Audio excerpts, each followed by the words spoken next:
श्री शिवाय नमस्तुभ्यम। हर हर महादेव। स्वागत है आप सभी का हमारे चैनल पर।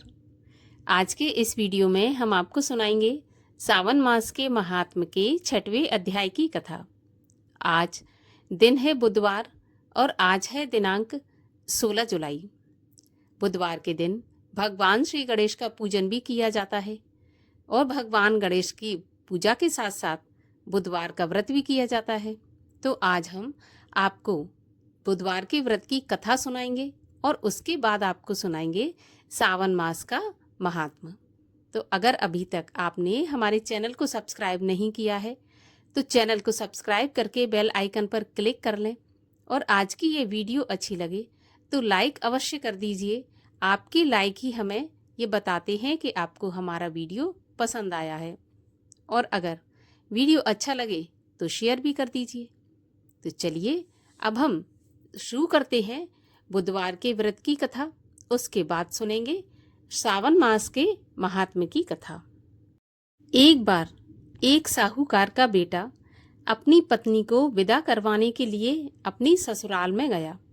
वहां पर वह कुछ दिन रुका और रुकने के बाद उसने अपने सास ससुर से कहा कि मैं अपनी पत्नी को विदा करा के ले जाना चाहता हूँ, परंतु सभी लोग कहने लगे कि आज तो बुधवार का दिन है, आज के दिन कहीं पर जाया नहीं जाता।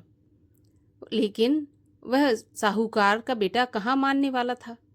वह हठ करने लगा और हठधर्मी करके बुधवार के दिन ही अपनी पत्नी को विदा करा के अपने नगर के लिए चल पड़ा। रास्ते में उसकी पत्नी को बहुत प्यास लगी तो उसने अपने पति से कहा कि मुझे बहुत जोर की प्यास लग रही है।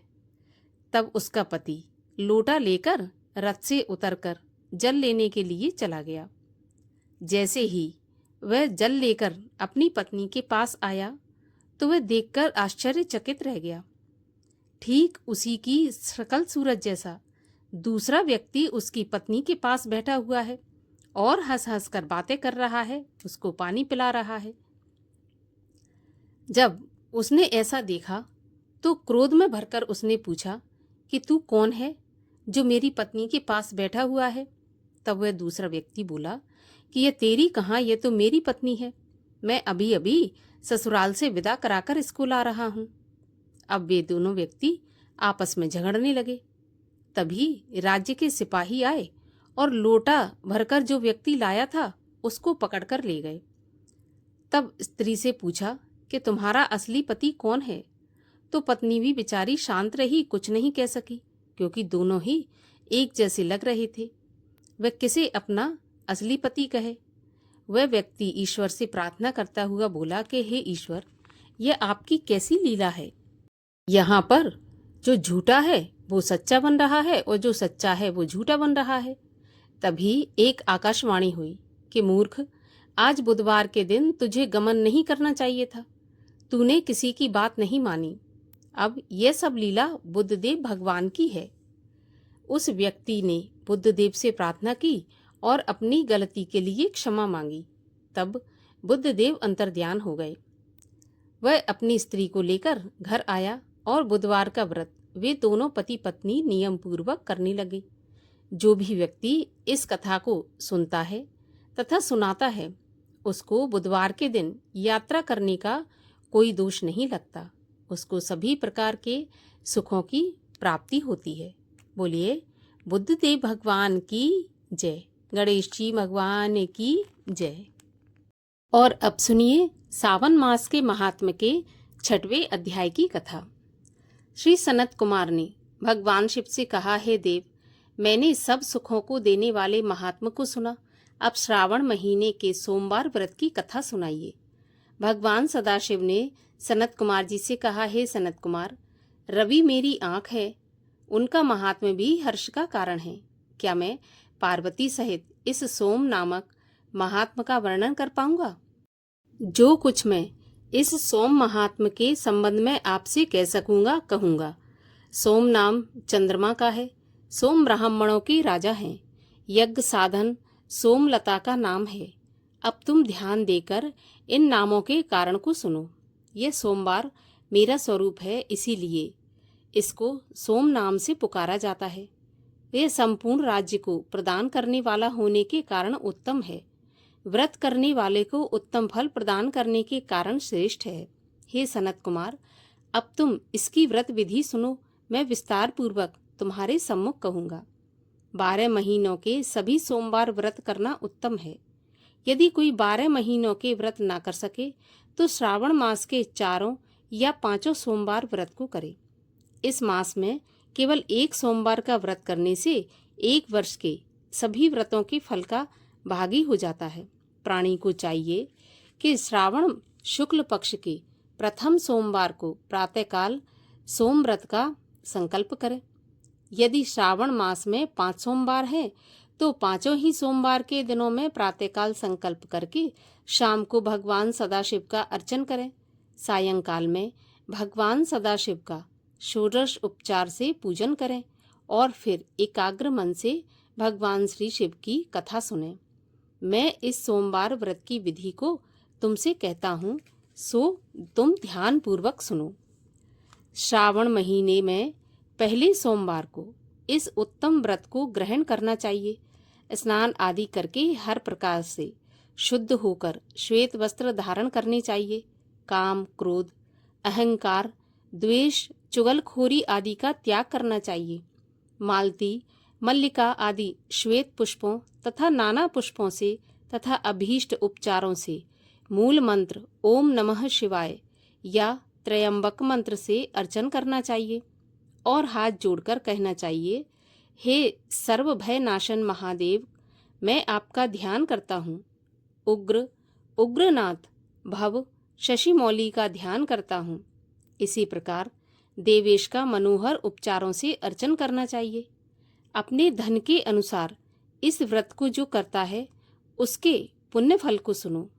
सोमवार के दिन पार्वती के सहित भगवान सदाशिव का जो अर्चन करते हैं वह प्राणी पुनरावृत्ति रहित दुर्लभ लोक प्राप्त करते हैं। इस मास में नक्त व्रत के पुण्य को संक्षेप में कहूँगा। देव तथा दानवों से 7 जन्म के अभेद्य जो पाप हैं वह सब नक्त भोजन से नष्ट हो जाते हैं, इसमें संशय नहीं है। इस उत्तम व्रत को उपवास द्वारा करना चाहिए, जिसके करने से पुत्र की इच्छा वाले को पुत्र की प्राप्ति होती है, धन की इच्छा वालों को धन की प्राप्ति हो जाती है और वह इस लोक में सभी भोगों को भोगकर अंत में उत्तम विमान द्वारा रुद्र लोक को जाता है और वहां जाकर पूजनीय हो जाता है। इस संसार को असार जानकर मन, धन और जीवन को चलायमान जानकर प्रयत्न से व्रत उद्यापन करना चाहिए। धन का लोभ या मोह त्याग कर अपनी शक्ति के अनुसार भगवान श्री सदाशिव और श्री माता पार्वती जी की वृषभ पर स्थित सोने की प्रतिमा बनानी चाहिए। सुंदर लिंगोत्भद्र मंडल बनाकर उस पर घट स्थापना करना चाहिए। घड़े के मुख पर तांबे अथवा कांसे का पात्र रखकर उसके ऊपर पार्वती सहित भगवान श्री सदाशिव की प्रतिमा को रखना चाहिए। श्रुति, स्मृति तथा पौराणिक मंत्रों द्वारा भगवान श्री सदाशिव का अर्चन करना चाहिए। पुष्प का मंडप बनाकर उसके ऊपर एक रमणीय चंदोवा बांध देना चाहिए। रात को गीत और वाद्यों द्वारा जागरण करना चाहिए। अपने गृह सूत्र विधान द्वारा बुद्धिमान को अग्नि का स्थापन करना चाहिए। सर्व भवनाशन आदि 11 नामों द्वारा हवन करना चाहिए। पलाश की लकड़ियों से 108 आहुतियां देनी चाहिए। घी, तिल तथा बेलपत्र का षडक्षर मंत्र से हवन करना चाहिए। आचार्य का पूजन अर्चन कर आचार्य को गौदान में देनी चाहिए। 11 विद्वान ब्राह्मणों को भोजन कराना चाहिए और उनको 11 घड़े कांसे के पात्रों सहित देने चाहिए। पूजा करने के बाद प्रधान देव तथा देव पर चढ़ी सामग्री आचार्य को दे देनी चाहिए। फिर भगवान सदाशिव से प्रार्थना करनी चाहिए कि मेरा व्रत पूर्ण हो। इस व्रत से भगवान सदाशिव प्रसन्न हो। इसके बाद प्रसन्नता पूर्वक अपने परिवार के सदस्यों के साथ मिलकर भोजन करना चाहिए। जो मनुष्य इस विधान द्वारा इस व्रत को करता है वह जिस वस्तु की इच्छा करता है वह उसे प्राप्त हो जाती है। इस लोक में बहुत समय रहकर अपने इष्ट भोगों और पदार्थों को भोगकर अंत में उत्तम विमान द्वारा शिवलोक में जाकर पूजित हो जाता है। इस सोमवार व्रत को पहले भगवान श्री कृष्ण जी ने किया था, उसके पश्चात उत्तम राजाओं और धर्मात्माओं ने किया। सोमवार के व्रत के महात्म को जो सुनेगा वह भी इस व्रत के फल का भागी होगा। बोलिए शिव शंकर महादेव की जय। 6वां अध्याय समाप्त हुआ। आगे के अध्यायों के लिए चैनल को सब्सक्राइब अवश्य कर लीजिए।